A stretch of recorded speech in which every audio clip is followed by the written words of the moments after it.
Eastman Kodak George Eastman কর্তৃক প্রতিষ্ঠিত 1888-এ মার্কিন যুক্তরাষ্ট্রের colour processing company photographic camera তৈরি করত এবং অন্যান্য ব্যবসা প্রতিষ্ঠানও তাদের ছিল। এবং আমরা যখন কলেজে পড়ি তখন হলিউডের নির্মিত প্রায় ছবিগুলোই ইস্টম্যান কালার, যা কোডাকের যে স্টিল ফটোগ্রাফি আছে সেই গোত্রীয়। প্রায় ছবিগুলোই, মোশন পিকচারগুলোই ইস্টম্যান কালারে নির্মিত হতো। এবং ইস্টম্যান কোডাকের বা কোডাক যে ফিল্ম ছিল, সেলুলয়েডের ফিল্ম, সেই ফিল্মগুলোর প্রতিদ্বন্দ্বী ছিল ফুজি কালার অথবা আগফা আগফা কালার। এই দুটো কোম্পানি ইস্টম্যান কোডাকের প্রতিদ্বন্দ্বী ছিল। সেই সময়ে যে ফটোগ্রাফি ছিল তা ছিল সেলুলয়েডের যে ফিল্ম, সে ফিল্ম নির্ভর। সেগুলোকে ছবি ক্লিক করে ছবি তুলে নেগেটিভ নিয়ে প্রসেস করতে হতো, ডেভেলপ করতে হতো, এবং পরে ফটোগ্রাফিক যে পেপার আছে সেখানে প্রিন্ট করা হতো। সেই এক বিশাল কোম্পানি আজকে প্রায় ব্যাংক ক্রাফটসির কাছাকাছি চলে এসছেন, ব্যাংক ক্রাফটেড হয়ে যাচ্ছে, প্রচুর কর্মী ছাঁটাই করছেন। এবং শুধু তাই নয়, তাদের যে ক্যামেরা ছিল, পুরনো ক্যামেরা, এসএলআর ক্যামেরা, সেই ক্যামেরা উৎপাদন বন্ধ করে দিয়েছে। এবং শুধু তাই নয়, তারা বিজনেসকে ইমেজ প্রসেসিং, স্ক্যানিং এবং প্রিন্টিং টেকনোলজির মধ্যে আবদ্ধ করে রেখেছেন। এবং এই সাথে সাথে আমরা ফুজিকেও দেখি একই অবস্থা প্রায়। আকফা কালার আজকাল শুনতেই পাওয়া যায় না। এর কারণ কি?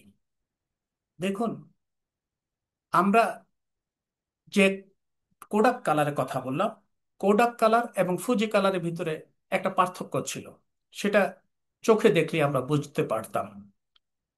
এর কারণ কি? কারণ হচ্ছে প্যাটেন্ট করা বা প্যাটেন্ট রাইট। আমরা যেমন কপিরাইটের কথা বলি, কেউ লিখলেন একটা কবিতা, গল্প, উপন্যাস, সেটাকে কপিরাইট করে রাখা যায়। কিংবা কোনো ট্রেডমার্ক, চিহ্ন, লোগো, এগুলোকেও আমরা ব্যবসায়িক কারণে ট্রেড মার্ক করে রাখতে চাই, সেটাও একটা ধরনের কপিরাইট, অর্থাৎ স্বত্বাধিকারী সত্ত্বের অধিকার প্রতিষ্ঠা করে। ঠিক তেমনি আমরা দেখি যে প্যাটেন্ট, কোনো কিছু ইনোভেশন হলে, কোনো ধারণা, কোনো অবজেক্ট, কোনো টেকনোলজি ইনভেন্ট করার পরে সেটাকে প্যাটেন্ট করে রাখলে সেটি শুধুমাত্র তার সত্ত্বে থাকে, তার উৎপাদন, পুনরুৎপাদন এবং ব্যবসায়িক সত্ত্ব প্রতিষ্ঠা পায়। কিন্তু যদি প্যাটেন্ট না করা হয় তাহলে এটা এই ফর্মুলা দিয়ে যে প্রসেসিং টেকনোলজি ব্যবহার করছে সেটা আর কেউ জানতে পারে না। আমরা এখন সফটওয়্যারের সঙ্গে জানি, যেমন মাইক্রোসফটের সফটওয়্যারের সোর্স কোড অন্য কেউ জানেন না। ঠিক তেমনি যে এটা সত্ত্বের দ্বারা আইনি আইনিভাবে প্রতিষ্ঠিত একজনের বা একাধিক ব্যক্তির মালিকানায় হিসেবে বিবেচিত হয়। তো কোডাকের যে কালার প্রসেসিং টেকনোলজি ছিল সেটি প্যাটেন্ট করা ছিল। ফুজিটাও প্যাটেন্ট করা ছিল। আকফা কালার যেটা ছিল জার্মানির, সেটাও প্যাটেন্ট করা ছিল। ফলে এই প্যাটেন্ট করা যে প্রসেসিং, কালার প্রসেসিং এর মধ্য দিয়ে যে আমরা কালার প্রিন্ট আউট পেতাম, সেটি অন্য ফুজি কালারের সঙ্গে মিলতো না, মিশতো না। যে যেটা পছন্দ করেন সেভাবে সেটাকে গ্রহণ করবার চেষ্টা করতেন, প্রিন্ট আউট নেওয়ার চেষ্টা করতেন। এই কালার টেকনোলজিটা প্যাটেন্ট করা ছিল, ফলে কেউ জানতো না। যেমন কোকা কোলা, কিভাবে কোকা কোলার ইনগ্রেডিয়েন্টস কি সেটা আমরা সবাই কেউ জানি না, কারণ এটা প্যাটেন্ট করা। যদিও কোকা কোলার বিরুদ্ধে একবার মার্কিন যুক্তরাষ্ট্রে একটা মামলা হয়েছিল এই বিষয়ে, যাক সে বিষয়ে অন্য কথা। তো এই কোকোডাক কোম্পানি এখন যে বাজারে একচ্ছত্র আধিপত্য ছিল, যে কোম্পানি বিশেষ করে মার্কিন বাজারে, তাদের এই হাল কেন? কারণ হচ্ছে প্রযুক্তি সতত পরিবর্তনশীল। সেই যে পুরনো টেকনোলজি, ফটোগ্রাফিক টেকনোলজি, সেটি এখন নাই। এখন ডিজিটাল টেকনোলজি সে তার জায়গাটা দখল করেছে। সুতরাং ডিজিটাল টেকনোলজি আগের যে পুরনো টেকনোলজি তাকে নেগেট করে দিয়েছে। এখন এই নতুন টেকনোলজি হয়তো অন্য কোম্পানি প্যাটেন্ট করে তার ব্যবসাকে চাঙ্গা করতে পারবে। এই যে দৌড়, ব্যবসায়িক দৌড়, সেই দৌড় নির্ভর করে নতুন প্রযুক্তি উদ্ভাবনের সাথে সাথে কে সেটাকে আত্মস্থ করতে পারে, কে তার মালিকানা সত্ত্বটাকে প্রতিষ্ঠা করতে পারে তার উপরে। আজকে পুরনো যে ফটোগ্রাফিক টেকনোলজি ছিল, সেই টেকনোলজি দিয়ে ডিজিটাল টেকনোলজি, কালার টেকনোলজি অথবা ফিল্মের যে টেকনোলজি, সেটাকে সঙ্গে প্রতিযোগিতায় টিকে থাকা সম্ভব নয়। কোডাকের ক্ষেত্রে তাই হয়েছে, ফুজির ক্ষেত্রেও তাই হচ্ছে, এবং আলফা কালার ইতিমধ্যে প্রায় নিঃশেষ হয়ে গেছে। আমি এই কথা বলছিলাম এই জন্য, এই যে প্যাটেন্ট করার কথা বলছি, প্যাটেন্টটা আর কিছু না, সত্য প্রতিষ্ঠা করা। এখন আমরা জানি যে এই প্যাটেন্ট রাইটের বিরুদ্ধে এক সময় বিশেষ করে বাম রাজনীতি যারা করতেন, কমিউনিস্টরা, সমাজতন্ত্রীরা, তারা বলতেন এই প্যাটেন্ট রাইট কোনো কোনো ক্ষেত্রে দেখা যায় নতুন উদ্ভাবনকে প্রয়োগ করে সমাজের কল্যাণের বিরোধিতা করে। কারণ আপনি যে উদ্ভাবনটা হলো, বিজ্ঞানের হোক, প্রযুক্তির হোক, সেটিকে যদি প্যাটেন্ট করে রাখেন, তাহলে সেটি সাধারণ মানুষের কাছে পৌঁছলো না তার উপকারিতাটা, ফলে সে তার ফলটা ভোগ করতে পারছে না। এই যে ফল ভোগ করতে পারে সর্বসাধারণ, তার ফল ভোগ করতে পারছে না একটি ব্যক্তির কাছে সত্য দেওয়াতে, সে সেটাকে ব্যবসায়িক স্বার্থে ব্যবহার করবে, এটি যদি হয় সমাজ তার উপকার পায় না। কিন্তু বাস্তবতা হচ্ছে ভিন্ন। মানুষ প্রতিযোগিতা করে তখনই যখনই তা তার নিজের স্বার্থের অনুকূলে হয়।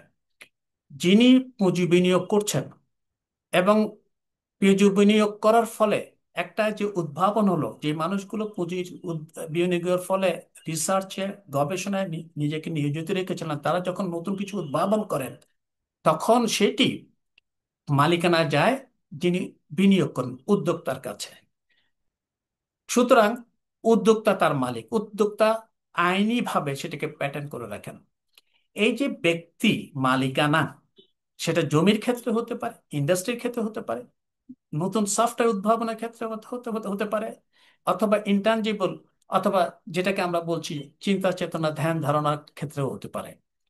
এটিকে যখন প্যাটার্ন করে রাখা হয়, তখন কিন্তু প্রযুক্তির যে কথাটা বলা হলো আগে, সেই দিকটি নয়, বরং এই যে ইন্ডিভিজুয়াল রেস, এই রেসের মধ্যে দিয়ে পুঁজিবাদী অর্থনীতি সংগঠিত হয় এবং তা আস্তে আস্তে বিকাশ বিকাশ লাভ করে।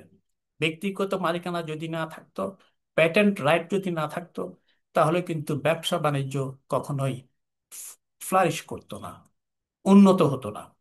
একটা উদাহরণ দিয়েই বলি। মনে করুন কোকা কোলা কোম্পানির যে ইনগ্রেডিয়েন্টস দিয়ে কোকা, এই যে বেভারেজটা তৈরি করে, সেই বেভারেজের ফর্মুলা যদি সবাই জানে, যে কোনো লোক তা ব্যবহার করবে। কোকা কোলা কোম্পানি তো সেখানে বিনিয়োগ করবে না, কারণ তার তো প্রফিট হবে না।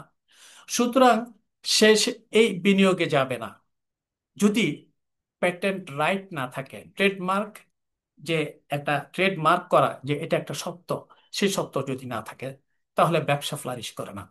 আসলে প্রযুক্তির উন্নয়নটা হয় ব্যবসা এবং বাণিজ্যের কারণে। মানুষের ভোগের চাহিদা থাকে, সে সেই ভোগের চাহিদাকে মেটানোর জন্য উদ্যোক্তা বিনিয়োগ করেন।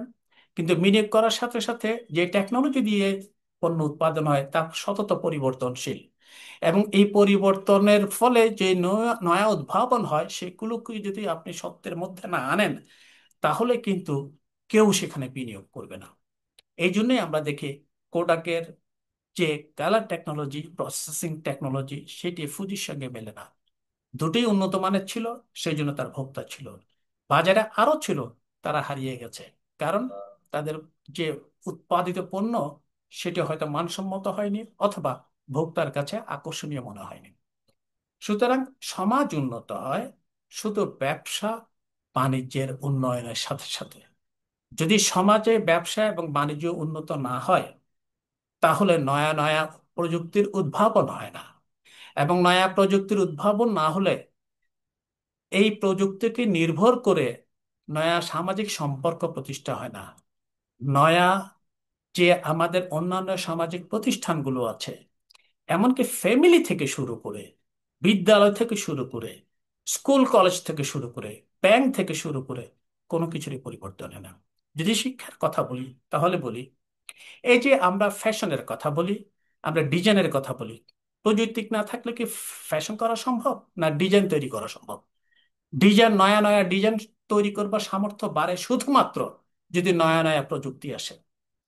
নয়া প্রযুক্তি নয়া সামর্থ্য তৈরি করে, নয়া ফ্যাশন তৈরি করে, এবং নয়া বাজারের সম্ভাবনাকে উন্মুক্ত করে, নয়া ট্রেন্ডকে নির্ধারণ করে। এই বিষয়গুলো প্রযুক্তি নির্ভর। ইস্টম্যান কোডাককে নিয়ে বলবার একটি কারণ, সেটি হচ্ছে প্রযুক্তি সতত পরিবর্তনশীল।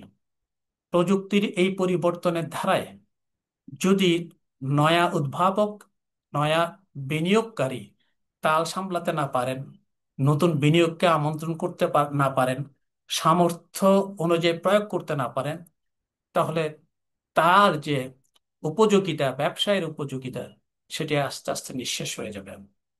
ব্যবসায় এই জন্য আমরা দেখি যে একটি কোম্পানি 30 বছর, 40 বছর, 50 বছর একক আধিপত্য বজায় রাখলেও প্রযুক্তি উন্নয়নের সাথে সাথে অনেক সময় তাল সামলাতে না পেরে ব্যবসা থেকে হারিয়ে যায়।